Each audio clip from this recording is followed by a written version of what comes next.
And before we let you go, Roger, I'll ask both of you a similar type question. For you first, Roger, as the global head of rates, what exactly is the thing that you are most focused on for the second half of the year with regard to how it affects the dynamics in your market? Yeah, I think it's that growth-inflation trade-off. The Federal Reserve has stated very much it's on hold. It's watching to see how that trade-off between its employment mandate and its price stability mandate play out. Now, our outlook for the second half of this year is that growth will slow. We will see the labor market continue to gradually cool. And in that environment, the Fed will have a choice between prioritizing the growth employment side of its mandate or the inflation side. Now, we do see inflation rising over the coming months. We think heading towards sort of 2.75% on a core PCE basis by year end.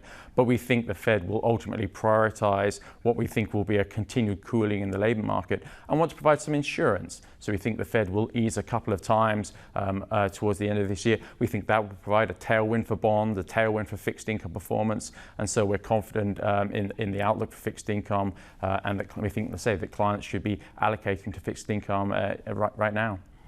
All right, and Jay, similar question for you, except tilted towards the equity side of things, your area of expertise. What exactly is the thing that you are watching for the most in the second half of the year? Is that same macro narrative relevant to equity ETFs as it is to Roger's bond world? Well, I think we're going to see a bit of a barbell here. On one end of the spectrum, I think we're still going to see a lot of money that's been in cash for a long time, $7 trillion in money market funds, start to inch their way back into the equity markets, but probably doing so in a really risk-minded way, using things like buffer ETFs, which can protect against the downside and still give a measure of upside performance. Our fund MaxJ recently reset, giving a cap of up to 7% exposure to the S&P over the next year. I think a tool like that is going to be very much in vogue for investors looking to get back into the markets. Now, at the other end of the spectrum, I think people are going to be playing offense, looking at powerful macro themes.